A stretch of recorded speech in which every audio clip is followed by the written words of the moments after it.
오늘 설교의 제목은 동기입니다. 동기, motivation, 동기.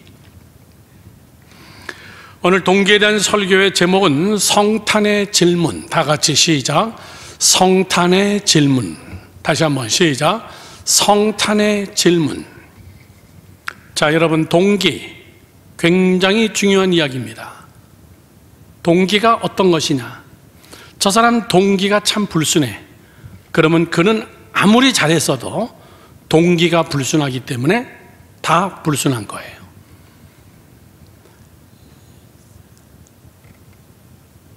선거가 시작하면서 갑자기 여러분 사람들이 막 사랑을 베풀기 시작합니다. 자기를 찍어달라는 거죠. 동기는 사랑이 아니라 한 표입니다. 어려운 사람들 찾아가서 악수합니다. 막 고개를 넙죽넙죽 숙입니다. 그들을 존경하고 그들을 사랑해서라기보다는 동기는 곧 있는 투표에 나를 찍어주십시오, 그겁니다. 늘 그렇다면 그는 사랑의 사람이에요. 동기가 여러분 아름다운 사람은, 이번에도 뉴스에서 보니까는 꼬마 어린아이가 박스에다가 자기가 1년 동안 모은 돈을 가지고 동사무소 앞에 감시 카메라가 다 CCTV가 작동하는 그거를 보고 잘 몰랐겠죠. 그러니까 그것을 동해 앞에다 놔두고 그리고 돌아가면서 머리를 탁 치면서 아, CCTV 있었지. 그리고선 CCTV를 향해서 막 손을 들고 가는 거예요. 열어보니까 돈이 꽤 됐습니다. 어느 사람은 돈 다발 뭉치를 5만 원짜리가 하나 가득, 쉬어보니까는 2억이 넘습니다. 그거를 동사무소에 또 전해주는 동기는 아주 나이스합니다. 그냥 사랑이에요. 여러분, 오늘 이 동기라는 주제를 잘 생각해 보기 바랍니다. 어느 사람이 죄를 져가지고 재판을 받는데 재판에서 그의 죄의 형량을 매기는데 가장 중점적으로 보는 게 얼마나 비참하게 죽였냐, 몇 명 죽였냐, 그거보다 더 중요한 거는 동기. 왜 죽였냐, 그 얘기예요. 죽이고자 하는 마음을 가지고 사전에 미리 다 준비하고 흉기를 준비해가지고 그리고 다 계획적으로 죽였느냐, 동기가 상당히 계획적이다라고 할 때는 보통 형량보다는 굉장히 무겁습니다. 그런데 그냥 지나가다가 어떻게 잘못해가지고 그냥 홧김에 옆에 있는 돌을 들어서 그냥 친 건데 이게 뇌진탕으로 죽었어요. 홧김에 그런 거예요. 그래도 죄는 죄입니다. 그러나 동기에서는 그래서 그에게는 그렇게 큰 형량이 매겨지지가 않습니다. 동기, 세상도 여러분 그 사람의 한 행동에 동기를 보고 이야기하는 거예요. 하나님도 여러분의 마음에 동기를 봅니다. 여러분의 마음의 동기예요. 자, 우리 찬양단 왜 이렇게 열심히 찬양합니까? 참 찬양 잘해요. 갈수록 잘하더라고요. 1년 동안 우리 찬양단들 동기가 뭐냐라고 할 땐 난 노래가 좋아서. 그건 여러분 심각한 문제예요. 동기가 뭐냐라고 얘기할 때는 나는 하나님을 찬양하고 싶어요. 나는 하나님께 나를 드리고 싶어요. 나이스한 동기입니다. 깨끗한 동기예요. 나는 노래하는 걸 좋아해요. 나는 앞에 서서 노래하는 거 참 좋아합니다. 그리고 노래도 잘합니다. 그래서 나는 찬양단 할 겁니다. 동기가 틀렸습니다. 자기가 좋아서 하는 거예요. 모든 것에 여러분 동기를 부여해보면 그것을 하나님은 성경에서 뭐라고 얘기하냐면은 사람들은 외모를 보지만은 나는 중심을 본다, 이렇게 얘기합니다. 그 중심이 뭐냐고 할 때는 그게 동기예요. 동기.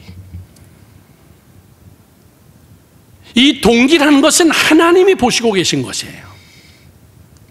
자, 우리가 기도 열심히 합니다. 하나님은 어디를 봐요? 뭐라고 기도하는 그 내용보다 더 중요한 것은 그의 기도하는 동기를 보는 거예요. 평생 기도 안 하다가 급하니까 뛰쳐나왔구나. 동기예요. 그래서 야고보서 기자는 이 기도에 대한 이야기를 동기로 이렇게 얘기합니다. 야고보서 4장 2절에서 3절 말씀을 한번 다 같이 함께 보겠습니다. 야고보서 4장 2절에서 3절 말씀입니다. 너희는 욕심을 내어도 얻지 못하여 살인하며 시기하여도 능히 취하지 못함으로 다투고 싸우는도다. 너희가 얻지 못함은 첫 번째 구하지 아니하기 때문이요. 너 기도만 해서 그래. 두 번째는 기도했는데도 구하였는데도 받지 못함은 정욕으로 쓰러워 너 잘못 구한 거다. 너 동기가 불순해. 그 얘기예요. 성경은 구석구석 다 동기를 봅니다. 그래서 오늘 성경이 우리에게 해주고 있는 이야기, 이 야고보서의 말씀처럼 기도도 하나님이 내 상황을 모를까 봐 그걸 다 알려줘야 되겠다. 여러분, 여러분보다 더 잘 알아요. 나의 이 억울한 상황을 다 설명해 줘야 되겠다. 막 눈물 펑펑 흘리면서 이 억울함을 다 이야기해야 되겠다. 그래서 여러분 자세하게 설명하는 거 아니에요. 하나님 다 알고 있습니다. 동기, 너 지금 복수하려고 기도의 칼을 뽑았구나.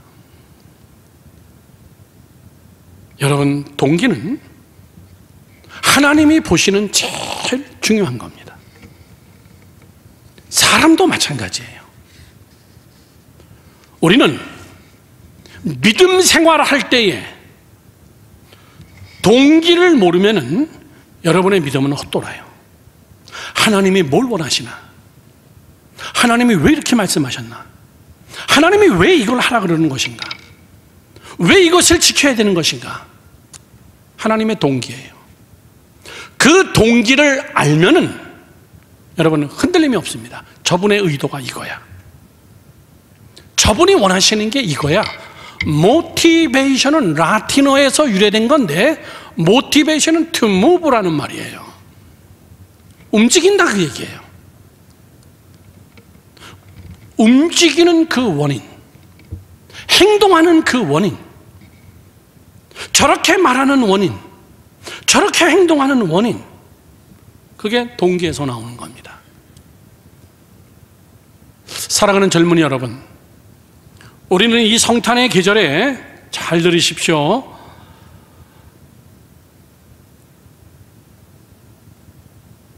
예수님 그분을 왜 오셨나? 그 동기를 알아야 돼요. 신이 왜 사람의 몸을 가지고 이 땅에 오셨나? 그래서 우리는 동기를 알기 위하여서는 자꾸 물어야 돼요. 하나님, 의심해서가 아니라 하나님 왜요? 자, 갑자기 어느 사람이 나에게 선물을 갖다 줍니다. 아이, 감사합니다. 그런데 물어봐야죠. 왜 이 선물을 저에게 주시는 거죠? 나 생일도 아닌데, 내가 당신에게 뭐 해준 것도 없는데. 물어보죠. 왜 그런데요? 왜 그렇게 하셨는데요? 왜 제게 그렇게 얘기했는데요? 하나님 왜 이걸 지키라고 말씀하셨습니까? God's why. 하나님 왜? 하나님 왜? 그것이 여러분 안에서 정확하면은 여러분은 흔들리지 않습니다. 여러분은 변하지 않습니다. 그런데 동기를 모르면은 여러분 결과만 가지고 이야기하기 때문에 신앙생활이 확 업앤다운이 되는 거예요. 우리가 봉사를 해도 동기, 제가 여기서 설교를 해도 동기, 우리가 열심히 봉사를 해도 다 동기. 예수 그리스도 그분이 이 땅에 내려오셨어요. 동기. 왜 오셨을까? 저는 여러분께 세 가지로 오늘 말씀을 드립니다. 왜 오셨나? 세 가지로 여러분 꼭 질문하시고 이 질문이 여러분에게 해답이 되기를 바랍니다. 첫 번째입니다. 왜 역사 속에 오셨나? 얘기해요. 다 같이 시작. 왜 역사 속에 오셨나? 좀 이렇게 좀 궁금하듯이 좀 해봐. 그냥 국어책 읽듯이 하지 말고. 시작. 왜 역사 속에 오셨나 그 얘기예요. 저거 여러분 굉장히 어려운 질문입니다. 저분은 신이세요. 사람들이 사는 이 구구절절 지저분한 땅에 다른 방법으로 오셔도 돼요. 인간들의 역사 속에 오지 않아도 됩니다.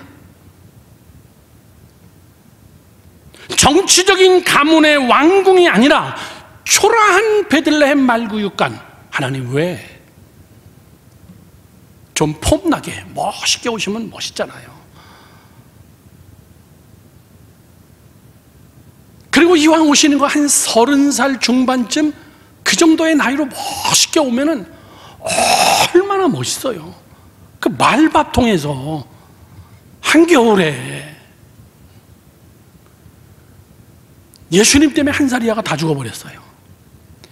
한 살 이하의 대학살 사건이 비문으로 발견됐는데 알고 보니까는 연도 측정을 잘못한 거예요.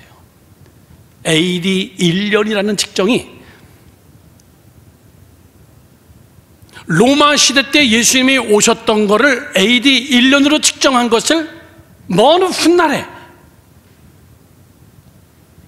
유대 땅에서 한 살 이하 어린이들이 다 죽은 그 역사적인 기록 사건이 발견됐는데 알고 보니까 7년이 더 늦어진 거예요. 7년을 땡겨버린 거예요. 그러면 지금 AD 정확하게 몇 년일까요? 2100 몇 살이요? 몇 년? 7년을 빼면 2013년, 2014년도예요 지금이. 정확한 AD로 환산하면 예수님 주후 2014년이 정확한 환산이죠. 자, 그러나 그건 중요하지 않습니다. 어쨌든 그런 역사 속에 왔어요. 예수님이 오실 때 신비적인 영적인 세계로서 아주 환상의 세계 속으로 오실 수도 있고, 소위 요즘 정말 아주 난리가 난 가상 세계로 오실 수도 있고, 우주 저편의 신비로운 세계로 올 수도 있는데 왜 하나님은 역사 속에 오셨냐 그 얘기예요. 여러분들 이 질문을 확고한 답이 있어야 돼요. 왜 역사 속에 오셨나? 우리는 여기서 아주 중요한 기독교적인 역사관을 가져야 됩니다.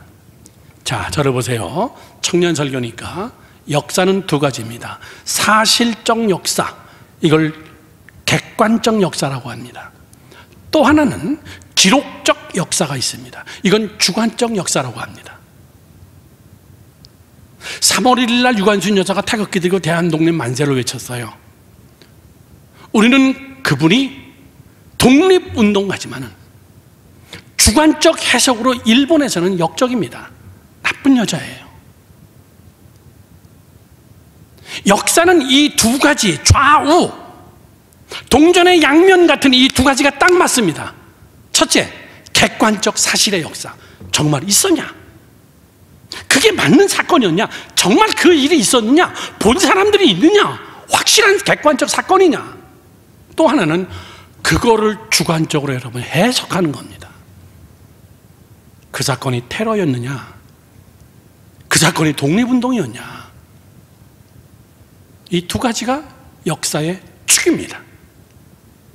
자, 그러면 예수님이 이 땅에 오셨어요. 예수님이 이 땅에 오신 것은 객관적 사실로서는 여러분 그거는 틀림없는 사실입니다. 믿으시면 아멘. 이거 아멘 할 것도 없어요. 여러분 아멘 안 해도 예수님은 오셨어. 이건 객관적 팩트 그 자체예요. 그 다음에 주관적 입장입니다. 이 주관적 입장은 유대인들은 그런 메시아가 아니라는 거예요. 그러나 그분은 성경 전체에서 구약부터, 아니 구약의 처음부터 시작해서 그리고 마지막 그분이 다시 오시는 그 시간까지 그분은 메시아인 것이 여러분 분명히 증명되고 기록된 사실, 그것이 하나님의 말씀이에요. 저를 보세요. 객관적 사실 플러스 기록적 사실, 이 두 가지가 우리의 마음에 딱 있어야 돼요. 그래야 역사관이 있습니다. 목사님이 왜 이렇게 성지순례를 데려가려고 하는데, 여행하고 싶어서? 나는 거기 갔다 왔어요. 주관적 사실만 가지고 있는 사람은 객관적 사실이 불분명해요. 그거를 보는 겁니다. 그거를 정확하게 여러분 해석하는 거예요. 자, 다시 앞으로 돌아갑니다. 목사님 얘기 들어보세요. 예수님이 역사 속에 왔다는 것은 사실이고 하나님의 말씀으로 기록되어 있어요. 역사라는 것은 이 세상에서 돌아가는 모든 사건들이에요. 자, 그러면 이런 얘기입니다. 기독교는 역사적인 종교다, 그 얘기예요. 믿으시면 아멘. 기독교는 역사예요. 그냥 4대 성인 중에 한 사람, 이런 차원이 아니에요. 그분이 하신 말씀이 너무나 기가 막힌 설교다, 그런 차원이 아니에요. 그냥 사건이에요. 역사입니다. 인간들이 가지고 있는 인간의 시간 속에, 인간이 쓰는 인간의 시간 속에 하나님이 들어오신 거예요. 하나님의 시간이. 하나님이 사람의 역사 속에 개입하신 거예요. 물론 역사의 처음부터 끝까지 하나님이 주관하십니다. 해와 달과 별들과 모든 천지 만물을 그분이 다 창조하시고, 그분이 운행하시고, 그분이 주장하시고, 그리고 그분이 직접 그 지구 땅덩어리 속에, 그 역사 속에 그분이 오신 거예요. 여러분, 굉장히 어렵고 중요한 이야기인데 여러분이 꼭 알기를 바라요. 이것이 수요 예배고 금요 예배였다면, 어른들이 많다면 이런 설교 안 합니다.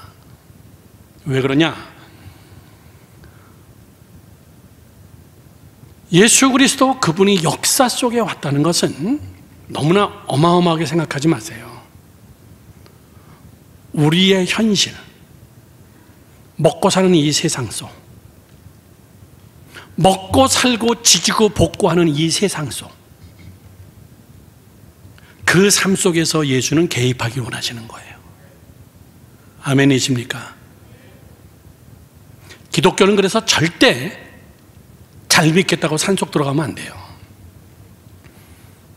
세상 싫다고 비관하고 자살하면 안 되는 거예요. 더 잘 믿어보겠다, 이 세상 참 어지러운 세상이다 그러면서 여러분 세상을 등져버리고 머리 깎고 산에 혼자 올라가서 돛 닦는 거, 그건 여러분 기독교의 정신이 아니에요. 하루는 예수님의 베드로와 같이 함께 기도하러 산에 올라갔는데 보니까는 환상 중에, 요즘 말로 얘기하면 정말 신비로운 가상세계처럼, 정말 이건 꿈도 아니고, 그 환상 속에 예수님, 모세, 엘리야가 탁 나타난 거예요. 대박. 와, 눈에 보인 거예요. 그러니까 베드로가 뭐라 그러죠? 주님, 내려가지 맙시다. 저 세상에는 정말 별 구질구질 맞고 지저분한 세상인데 뭐 하려 거기 내려갑니까? 그냥 여기다 우리 예수님 초막 셋을 짓고 여기서 삽시다. 그랬더니 예수님이 그러질 않았어요. 보따리 챙겨 내려가야 돼. 세상이 우리의 삶의 현장이야. 복음이 있어야 될 곳이 세상이야. 주님이 계셔야 될 곳이 세상이야. 주님이 존재하셔야 될 곳이 세상이야. 역사 속에 예수님이 개입하셔야 돼. 여러분, 이 세계사의 엄청난 세계사를 얘기하는 게 아니라 여러분 개인의 역사 속에, 먹고 사는 일 속에, 공부하는 일 속에, 직장 다니는 것 속에, 결혼하기 위하여서 여러분 연애하는 과정 속에, 여러분이 취직시험을 보고 여러분이 비전을 펼쳐가는 그 자그마한 역사 속에, 그 속에 주님이 오시길 원하는 거예요. 저도 요즘 TV를 보다 보면 나는 자연인이다, 그거 보면 되게 재밌다. 난 그거 볼 때마다 우리 집사람 이렇게 쳐다보면서 우리도 한번 저렇게 할까? No. 딱 한 번에 잘라버려요. 좋잖아. 난 저 사람들보다 잘할 자신 있어. 나 집도 지을 수 있고 당신 내가 훨씬 더 잘 먹여 살릴 수 있어. 걱정하지 마. 저거보다 내가 더 잘 지을 수 있다. No. 그런데 남자들이 왜 자꾸 나는 자연인이다 이거 보는 줄 아십니까? 세상이 싫어지기 때문에 그래요. 세상이 싫은 거예요. 특별히 50, 60 넘어가면서부터 인생 후반전을 달려가면서부터 세상이 싫은 거예요. 자꾸 시골로 가고 싶은 거예요. 더 깊은 산속으로 가고 싶은 거예요. 올바른 삶의 자세가 아닙니다. 우리가 예수를 믿는다는 것, 예수님 그분이 이 땅에 오셨다는 것, 이 세상에 참 더럽고 추악하고 죄 많은 이 땅에 그 역사 속에 그분이 오셨다는 것. 자, 여러분에게 물어봅니다. 오늘 좀 강의 같죠? 이 세상, 인간이 만든 역사의 핵심은 뭡니까? 인간들이 지금까지 만들어 온 전쟁하고 대통령 뽑고 과학자들이 만들고 다 하는 것들의 결론은 뭐예요? 인간이 만든 역사의 결론은 돈이에요. 잘 먹고 잘 사는 거예요. 그거 이상 그거 이하도 없어요. 그런데 이 세상이 싫은 거야. 이 세상이 싫은 거예요. 자꾸 가상세계로 들어가고 싶은 거예요. 이 땅을 떠나고 싶은 겁니다. 그런데 거기에 사람들이 눈이 확 뜨이기 시작했어요. 거기에 돈이 확 모이기 시작했어요.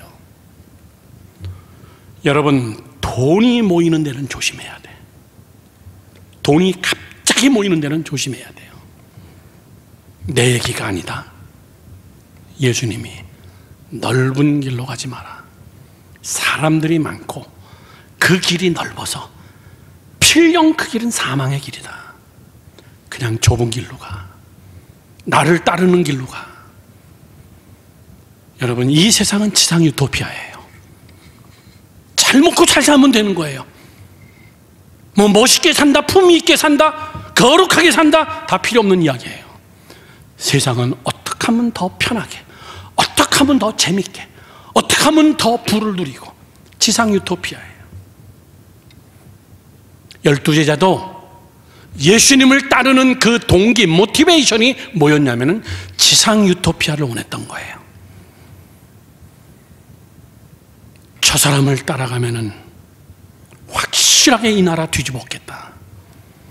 저 사람을 끝까지 따라가면은 저 사람이 민족을 해방시키겠다. 로마를 완전히 박살나겠구나. 저 사람을 따라가면은 반드시 우리가 필요한 지상 유토피아를 저분은 만들어주겠구나. 저분은 무리를 막 걷질 않나. 돌 갖고 오병이어의 기적을 막 베풀질 않나. 그런데 너무나 맥없이 그냥 십자가에서 죽는 거야. 엄청난 허탈감.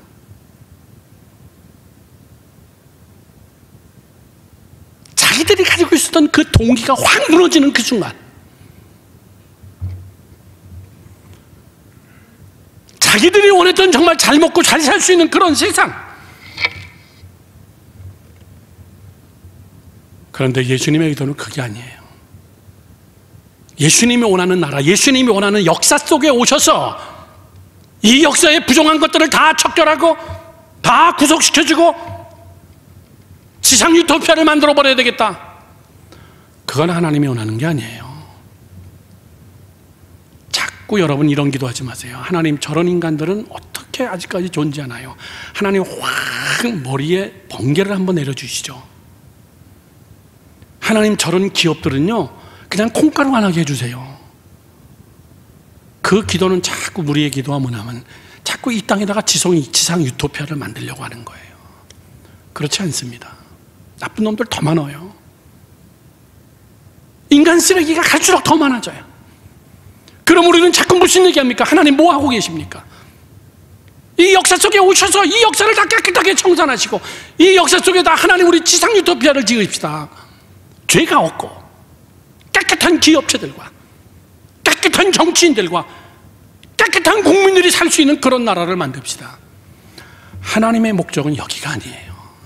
이 속에 오셔서 자기 백성을 구원하는 게 목적이에요. 우리는 자꾸 예수님을 이 땅에다가 지상 유토피아를 만들려고 하는 데다 예수님을 자꾸 쓰려고 하는 거예요. 사랑하는 젊은이 여러분들, 사단이 그랬어요. 목사님 보세요. 사단이 뭐 했습니까? 예수님이 사역을 시작하려고 하니까 제일 먼저 동기를 바꿔버리는 거예요. 돌 갖고 떡을 만들어 먹는 세상을 만들자 우리. 그러면 이 땅에 가난한 사람 하나도 없을 것이다. 굶어 죽는 사람 하나도 없을 것이다. 예수님이 한번 확 하고 기도하면 바위가 통째로 여러분 구운 빵이 돼버리면 굶어 죽을 사람 없어요. 그런 나라 만들자는 거예요. 예수여 성령 곡적에서 뛰어내리세요. 그리고 사뿐히 앉아주십시오. 위험, 환난, 역경 이런 것들이 없는 세상을 만듭시다. 교통사고 없는 세상, 질병이 없는 세상, 당신 알 수 있지 않습니까? 자꾸 동기를 다른 데로 몰고 가는 거예요. 그건 여러분 사단입니다. 예수님은 그런 것 때문에 오신 분이 아니시기 때문에. 세 번째, 사단은 세상을 향하여 절하고 세상을 다 가져라 그 얘기예요. 세상과 타협하면서 적당히 세상과 같이 함께 화합하면서 먹고 사는 문제, 그리고 물질이 풍성한 이런 사회를 이 땅에다 만듭시다. 그런 동기로 예수를 믿으면은 그 사람은 예수 믿는 게 참 힘듭니다. 여러분, 동기 잘 들어야 돼요. 하나님은 이 역사를 주장하세요. 하나님은 이 역사의 주권자가 되시기 때문에 하나님의 뜻대로 굴러갑니다. 역사의 주권은 하나님에게 있습니다. 잘 들어보십시오. 마지막 결론은 세상의 역사는 사단이 마음대로 주장을 못해요. 세상의 역사는 사람들이 어떻게 안 돼요. 왜? 하나님의 역사의 주권자시기 때문에. 그래서 사람들을 자꾸 현실을 부정하게 만드는 거예요. 현실을 싫어하게 만드는 겁니다. 현실을 떠나고 싶게 만드는 거예요.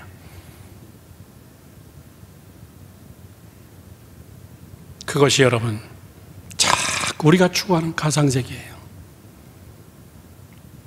내 이성만큼은 다른 곳에 가서 살자. 아바타를 만들어서. 여러분, 예수님은 역사 속에 왔어요. 현실 속에 왔어요. 우리는 이 자리를 지켜야 돼요. 이 현실을 지켜야 돼요. 이 주의를 지켜야 돼요. 내 가정, 내 자녀, 내 직장, 그리고 내 전공, 내 직업, 내가 하는 노동, 이걸 지켜야 돼요. 거기서 예수를 만나야 돼요. 거기서 예수님의 역사를 체험해야 돼요. 믿으시면 아멘. 믿으시면 크게 아멘 합시다. 그래서 왜 역사 속에 오셨나? 두 번째입니다. 왜 인간으로 오셨나? 다 같이 시작. 왜 인간으로 오셨나? 특별한 신체 구조를 가지고 오시면 얼마나 멋있을까? 십자가에서 탁 못 박았더니 피도 한 방울도 안 나는 존재. 평생 안 먹어도 배고프지 않는 존재. 죽일래야 죽일 수가 없는 존재. 십자가에 못 박을 수도 없는 존재. 인간 이상의 모습. No. 하나님은 신성이시면서 사람으로 이 땅에 오셨습니다. 역사의 중심에는 하나님이 계시고 하나님이 계신 역사의 중심에는 사람이 있습니다. 왜 인간으로 오셨을까요? 오늘 성경의 본문은 이렇게 얘기합니다. 하나님과 원수된 인간을 화목 제물로 드리사 너희를 구원하기 위함이라. 너희를 구원하기 위함이라.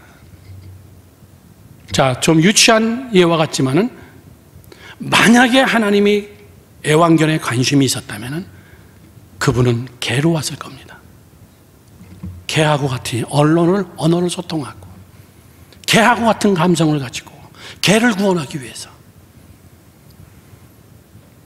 그러나 그분은 신성을 버리고 사람을 구원하기 위해서 사람과 똑같은 모양으로 사람의 몸에서 태어나시고 사람과 같은 관계성을 가지고 사람의 언어를 가지고 먹어야 될 때는 먹고 슬플 때는 눈물을 흘리시고 화가 날 때는 화를 내고 그러시면서 그분은 하나님이세요. 그리고 그분은 왜 인간으로 오셨나? 우리의 죄를 구원하기 위하여서 화목제물, 나하고 저 하나님하고 사이가 안 좋은데 그거를 화해시키는 제물로서 예수 그리스도 그분이 십자가에 못 박혀 돌아가셔야 되기 때문에 사람의 모습으로 온 거예요. 아멘이십니까? 우리 죄를 속하기 위하여서 화목제물로 자기를 줬다. 그리고 내 아들, 내 자녀들, 내 백성들을 내가 구원시키겠다는 거예요. 얼마나 많이 들은 이야기입니까? 제가 지지난주 금요일 날 그런 설교를 했습니다.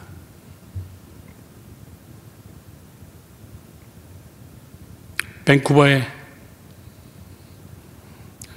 밴쿠버 캐나다의 토론토에 사시는 한 목사님 너무나 잘 알죠. 이북에 포로로 끌려가셔서 이북에서 강제 수용소에서 오랜 세월 노동자 생활을 하다가 캐나다 시민인데 캐나다 정부에서 임현수 목사님 그분을 다시 본국으로 구하기 위하여서 엄청나게 노력했습니다. 그렇게 하고 서신을 띄운 거죠. 캐나다인 임현수 그 사람을 석방시키지 않으면 어마어마한 대가를 치를 거다. 모든 외교 관계를 다 두절하고 G7을 열어서 선진국가들이 모여가지고 당신의 나라를 완전히 고립시키겠다. 그 다음날 여러분 석방됐어요. 그리고 트루도 총리죠. 캐나다의 총리는 자기 전용 비행기 2대를 평양으로 보낸 거예요. 한 대는 완전히 의사들 4명을 태워서 최첨단 의료 장비를 거기다가 싣고 그렇게 하고 간 거예요. 왜 그랬죠? 미국에 억류되어 있는 미국 시민을 한 명 데리고 왔는데 그 사람이 뭔가 주사 한 대를 잘못 맞고 나온 거예요. 나와서 3일 있다 죽죠. 그거를 예방하기 위하여서 임현수 목사님이 석방되자마자 한편 비행기에다가 싣고선 그 안에서 온몸의 신체 검사를 한 거예요. 임현수 목사님께 제가 직접 들은 이야기예요. IT 오셔서 특강도 하시고 뭘 먹었는지 뭘 마셨는지 아무것도 모르기 때문에 온몸을 다 피우고 새롭게 링게르를 꽂고 혈액 주사를 다시 놓고 몸에 있는 어떤 물질도 해받지 않게 비행기에서 13시간 반 동안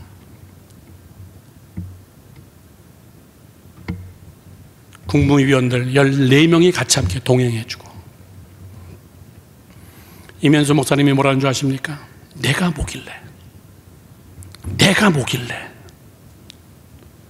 내가 뭐길래 대통령 전용 비행기 2대를 보내고 내가 뭐길래 이렇게 나를 의료진들이 최첨단으로 내 안전을 다시 다 확인해주고 그러면서 임현수 목사님이 하신 말씀이 그 포로 수용소에 대한민국 선교사와 목사가 9명 있습니다. 난 그 사람들이 너무나 미안했습니다. 캐나다 국민이라는 것 하나 때문에 그는 석방되고 9명의 대한민국 선교사와 목사는 지금도 여러분 엄청난 고생을 하고 있는 거예요. 그런데 그를 구할 생각을 안 합니다. 그를 풀어달라고 이야기도 안 해요. 클린턴 대통령은 본인 자신이 대통령직을 끝난 다음 클린턴 대통령은 직접 평양 가서 비행기 끌고 가서 미국 시민권자를 데리고 나온 거예요. 한 번만 그랬나요? 지미 카터 대통령도 마찬가지. 비행기를 타고 들어가서 억류되어 있는 미국 시민이 한 사람만 있어도 그 사람을 데리고 나오는 거예요. 이게 인권입니다. 나라의 힘이에요. 여러분, 우리 예수님 그분이 이 땅에 친히 오셔서 레이건, 카터, 이 사람보다 훨씬 더 능력 있는 그분이 이 땅에 친히 오셔서 내 백성들을 놔라 그 얘기예요. 사단의 권세들에게 묶여있는 내 백성들 다 놔라. 그리고 본인 자신이 대신 내가 죽으마. 이것을 믿는 자는 영생하리라. 믿으시면 아멘. 믿으시면 아멘. 그래서 그분은 사람으로 오신 겁니다. 나는 여러분들이 사람답게 사는 게 여러분 예수 믿는 거예요. 내 안에 예수가 나타나는 겁니다. 예수의 핏값을 여러분 소홀하지 않는 것, 이것이 동기를 더럽히지 않는 일입니다. 그런 크리스마스, 우리 데코레이션 팀하고 앞에 데코레이션 하면서 뭐라고 써붙일까? 크리스마스 is love. 사랑이에요, 크리스마스는. 그래서 사랑입니다. 마지막 세 번째, 갈수록 어려운 건데 마지막 세 번째는 왜 문화 속에 오셨나? 왜 문화 속에 오셨나? 우리는 이 세 가지 속에서 살거든요. 역사 속에서 살고, 우리는 인간으로 살고, 우리는 문화라는 이 특이한 이런 공동체 속에서 우리는 살아가고 있습니다. 왜 문화 속에 오셨나? 인간은, 잘 들으세요, 인간은 문화 속에서 살게 돼 있어요. 제가 구약에서 성경 공부할 때 이미 강의했던 겁니다. 왜 예수님은 로마 시대 때 오셨나? 더 일찍 오시면 안 됐나? 더 늦게 오시면 안 됐나? 왜 AD 1년에 로마 시대 때, 로마가 구속하는 그 시기 때 오셨냐? 그 얘기죠. 이유는 딱 하나입니다. 하나님의 시간표가 됐기 때문이지만 문화가 형성이 됐어요. 문화. 로마가 전 세계를 지배하고 해가 지지 않는 나라가 되는 그런 여러분 시스템, 그런 조직, 로마를 통해 가지고 언어가 완전히 하나가 돼버린 거예요. 여러분, 유럽 기차로 여행하면 진짜 웃겨. 프랑스에서 기차를 타고 쭉 가다가 보면은 독일 지나면 승무원이 바뀌어가지고 막 뭐라고 또 막 입에 막 침 튀기는 독일어로 또 막 얘기하다가 조금 지나가면 또 오스트리아, 스위스 가면 또 이상한 또 스위스어가 또 막 나오기 시작하고, 저 밑쪽으로 나가면 막 이태리어가 또 막 나오기 시작하고, 복잡해. 그 조그맣진 않죠. 유럽 안에서도 각각의 언어가 다 달라요. 그런데 예수님은 로마라는 그 나라가 언어가 획일화가 돼서 해가 지지 않는 나라가 되었을 때에 하나님은 그 찬스, 그때 그 문화, 그 시스템, 그때 예수님은 오신 거예요. 왜 그때 오셨나? 복음을 전하기가 쉬운 거예요. 세상의 모든 길은 로마로 통한다. 로마는 구약을 히브리어로 된 이 구약을 라틴어로 번역하기 시작했습니다. 헬라어로 번역하기 시작했어요. 저들이 믿는 하나님이 뭐냐 그 얘기죠. 신구약이 쓰여지기 시작하고 로마라는 닦아놓은 그 엄청난 국방력과 길과 문화를 통해 가지고 막 여러분 전해지기 시작한 거예요.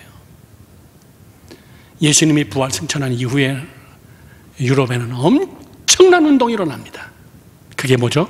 그 유명한 프랑스, 이태리의 피렌체에서 일어난 르네상스 운동입니다. 최고의 문화혁명이 일어난 거예요. 음악, 미술, 건축, 모든 측면에서. 그때 르네상스라는 그 배 위에 기독교가 타고선 전 세계로 이 문화가 흘러들어가기 시작한 거예요. 성경이 흘러들어가기 시작한 겁니다. 복음이 흘러들어가기 시작한 거예요.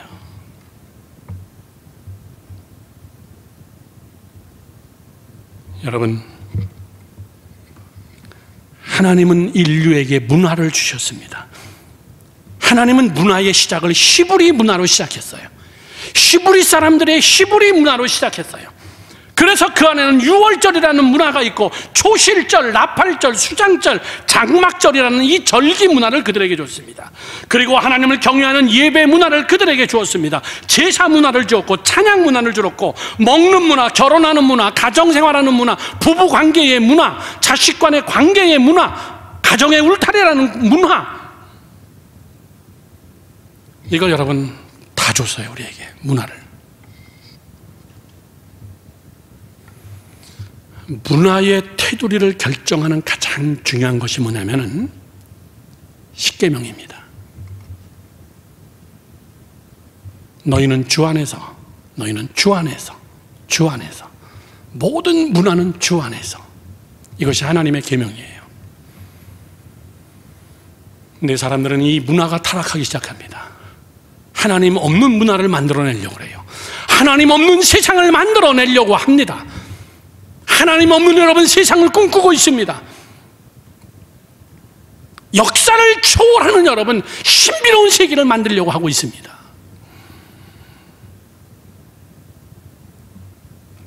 이미 그런 문화는 다 여러분 하나님이 심판한 거 그들은 알고 있습니다. 그게 바벨탑이라는 문화였어요. 하나님처럼 높아보자. 인류 최후의 마지막 여러분 전쟁입니다. 우리는 이 문화를 지켜야 돼요. 십계명의 문화, 성경적 문화, 성경대로 사는 문화, 하나님의 말씀대로 사는 문화, 주일날에는 교회 가는 문화, 남자는 남자로 사는 문화, 여자는 여자로 사는 문화, 부부는 부부답게 사는 문화, 자식은 자식다운 문화, 먹는 거, 입는 거, 이것이 여러분 기독교적인 문화, 거기에 예수 그리스도가 나타나야 돼요. 아멘 하시기 바랍니다. 그래서 예수님은 고대 석기시대 때 오신 것이 아니에요. 최고의 나라 로마의 최고의 번성기 때, 그리고 예수님은 사람의 모습으로, 그리고 인간의 역사 속에 꿰뚫고 들어와서 그는 하나님의 역사를 연결하는, 역사의 획을 긋는 BC, AD를 확 걷버리면서 역사를 두 편으로 상하로 딱 만드신 그분이세요. 오늘 본문은 우리에게 이렇게 얘기합니다. 모든 동기는 하나다. 사랑. 믿으시면 아멘. 사랑하셔서. 그래서 너희들도 사랑해야 된다. 사랑하지 않으면 하나님의 자녀가 아니다. 그분이 우리를 이처럼 사랑하사 그분이 이 땅에 오셨는데 너희도 사랑하는 것이 마땅하지 않느냐. 저는 그런 크리스마스, 그런 동기가 여러분 안에 확실하게 자리 잡는 우리 비전 마을 여러분 되기를 주님의 이름으로 축원합니다.